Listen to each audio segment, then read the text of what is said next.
Se inscreva no canal, curta e compartilhe. Temos vídeos novos todos os dias, 2 vezes por dia. O Homem do Paletó Cinza.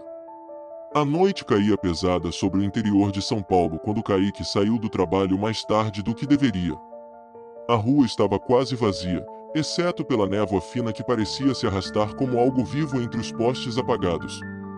Ele acelerou o passo, sentindo o silêncio se aproximar como um animal faminto.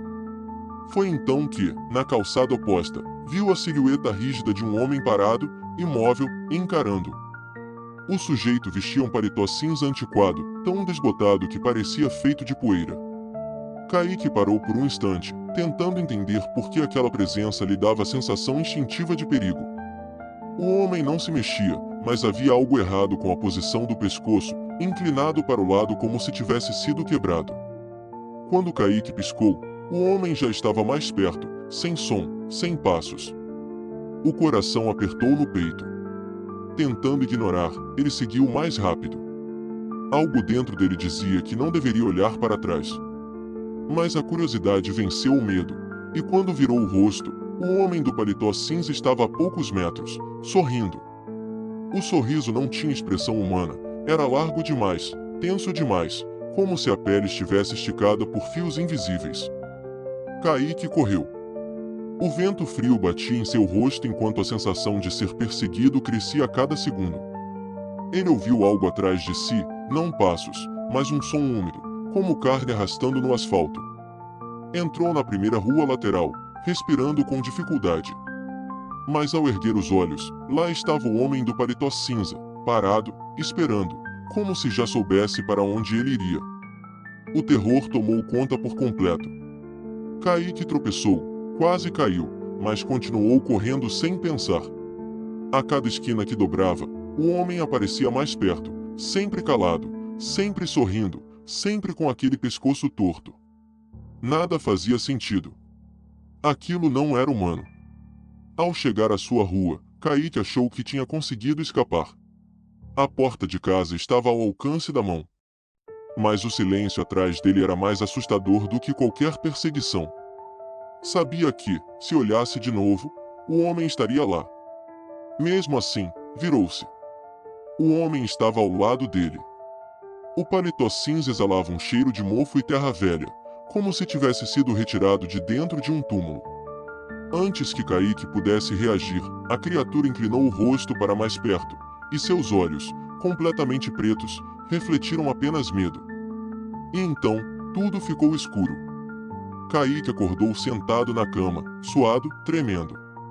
A sensação de que não estava sozinho no quarto era sufocante. Tentou acender a luz, mas a lâmpada piscou 3 vezes antes de finalmente iluminar o ambiente. Olhou em volta. Nada. Nenhum sinal do homem. Mas algo havia mudado. O ar parecia mais pesado, mais frio. Levantou para beber água, evitando olhar para o corredor. Ao passar pelo espelho da sala, sentiu um arrepio profundo. Alguma coisa estava errada com o reflexo. Aproximou-se devagar. O seu reflexo não estava sorrindo. Estava com o pescoço torto. O mesmo ângulo quebrado do homem. Kaique deu um passo para trás, tropeçando. O reflexo começou a se mover sozinho, inclinando-se para frente como se quisesse atravessar o vidro.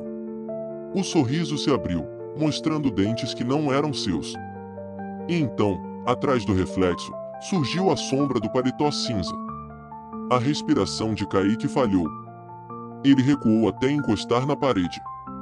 Algo arranhou o vidro do espelho por dentro, 3 arranhões longos, profundos, que pareciam cortar não o vidro, mas o próprio ar. O reflexo levantou a mão em gesto lento e apontou para a porta da cozinha. Kaique ouviu passos. Passos arrastados. Ele correu para o quarto, trancou a porta e encostou a cômoda. O celular não pegava sinal. A casa parecia ter mergulhado em outro tipo de silêncio, um silêncio que engolia sons. Do lado de fora, algo respirava. Uma respiração grave, anormal, abafada pelo paletó cinza. A maçaneta se mexeu. Depois, parou. Kaique ficou imóvel por horas, sem dormir, sem piscar. Sabia que o homem estava lá, esperando. A presença era tão real quanto o frio que subia pelo chão de madeira. Quando o céu finalmente clareou, ele abriu a porta com cuidado. O corredor estava vazio. Mas no centro da sala, sobre o espelho quebrado, havia um paletó cinza dobrado com perfeição, como uma oferta. E uma frase escrita na parede: "Você me viu. Agora eu existo." Kaique não voltou ao trabalho naquele dia. Pegou um ônibus para a casa da irmã, na zona leste de São Paulo. Não contou tudo, apenas disse que estava passando mal. Mas mesmo ali, rodeado por pessoas, sentiu o olhar do homem em cada canto da casa. O paletó cinza parecia estar onde a luz demorava a tocar. À noite, tentou dormir no sofá, mas acordou com o som de porta rangendo. A casa estava completamente escura, mesmo com a lâmpada do corredor acesa antes de dormir. Algo tinha apagado a luz. Aos poucos, uma silhueta surgiu no final do corredor. O homem do paletó cinza. Ele não andava. Ele aparecia. A cada piscada, estava mais perto. O pescoço pendia para um lado, a cabeça caía como se os ossos tivessem derretido. Kaique tentou gritar, mas a voz falhou. Ao lado dele, a irmã dormia profundamente, como se estivesse sedada. Quando o homem ficou a poucos metros, abriu a boca. Não havia dentes, apenas um buraco negro que pulsava, como se respirasse. Um som começou a escapar dali, um som que não era humano, algo entre um choro e um sussurro. Kaique fechou os olhos, rezando para que aquilo fosse um sonho. Sentiu o chão tremer levemente, como se a casa estivesse respirando junto com o homem. Quando abriu os olhos, a criatura estava inclinada sobre seu rosto, tão perto que Kaique podia sentir o cheiro de terra molhada e podridão vindo do buraco negro que era sua boca. Uma mão fria tocou seu peito. E então, tudo desapareceu. Ele acordou no quintal. A irmã estava desesperada, chamando seu nome. O sol já tinha nascido. Na camisa dele, havia marcas de dedos feitos de poeira cinzenta, marcas profundas, como se algo tivesse segurado com força. O homem estava se aproximando cada vez mais. E Kaique sabia, aquilo não era assombração comum. Era perseguição. Nos dias seguintes, Kaique tentou fugir para todos os lugares possíveis: hotel barato no centro, casa de um amigo em Guarulhos, até uma pensão antiga perto do Brás. Mas não importava onde fosse, o homem aparecia. Sempre em silêncio. Sempre com o pescoço quebrado. Sempre sorrindo. Ele parava diante das janelas, surgia em fotos, distorcia reflexos em portas de vidro. Às vezes, Kaique acordava com o cheiro do paletó cinza dentro do quarto, mesmo com a porta trancada por dentro. A criatura parecia vir de um lugar entre o mundo real e o espaço onde sonhos morrem. Uma noite, exausto, Kaique buscou a ajuda de um padre na Sé. O homem ouviu tudo em silêncio, sem interromper. Quando Kaique terminou, o padre estava pálido. Disse apenas uma frase: "Você não viu um espírito. Você viu algo que tomou forma porque você olhou." Deu-lhe um crucifixo e mandou ir embora imediatamente. No caminho para fora da igreja, Kaique sentiu um arrepio profundo. Olhou para o alto da catedral. O homem do paletó cinza estava lá em cima, parado no vitral, observando. Naquela noite, Kaique finalmente entendeu: não era apenas uma criatura que o perseguia. Era uma presença que precisava ser vista para existir. E cada vez que aparecia, ficava mais forte, mais sólida, mais real e mais próxima. Kaique já não dormia mais. Já não comia. A pele estava pálida, os olhos fundos, e o medo constante fazia seu corpo tremer. Mas na última noite, o silêncio mudou. Ficou mais denso. Mais frio. O ar pareceu congelar. Quando abriu os olhos, ele estava em outro lugar. Um corredor escuro, sem janelas, sem portas.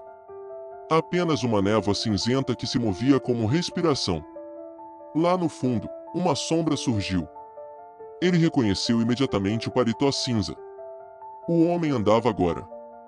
Seus passos ecoavam como ossos quebrando. A cabeça pendia demais para o lado, quase tocando o ombro. O sorriso era maior do que deveria ser possível. Kaique tentou correr, mas o chão se movia como areia movediça. A cada tentativa, afundava mais. O homem chegou perto. Muito perto. E falou. A voz era tão baixa que parecia vir de dentro da mente de Kaique, não de fora. Agora, você é meu. Kaique gritou, tentou lutar, tentou acordar. Mas o homem colocou a mão em seu peito e o puxou para dentro do próprio corpo, como se fosse uma porta para um lugar profundo e sem volta. Quando a irmã encontrou Kaique na manhã seguinte, ele estava sentado na cama. Olhos abertos. Sorriso largo. Pescoço torto. E usando um paletó cinza. Na parede do quarto, escrito com algo escuro, apenas uma frase: quem olha, chama. História por J.P. Romano. Se você sente que essa história merece continuar sendo contada, considere nos apoiar no Apoia-se. Com sua ajuda, podemos trazer mais histórias sombrias como esta à tona, explorando os mistérios que assombram nossa imaginação através do link na descrição do vídeo. Faça parte do nosso grupo secreto do Telegram, faça sua carteirinha de fã enviando um e-mail com o nome completo e foto para o e-mail na descrição do vídeo.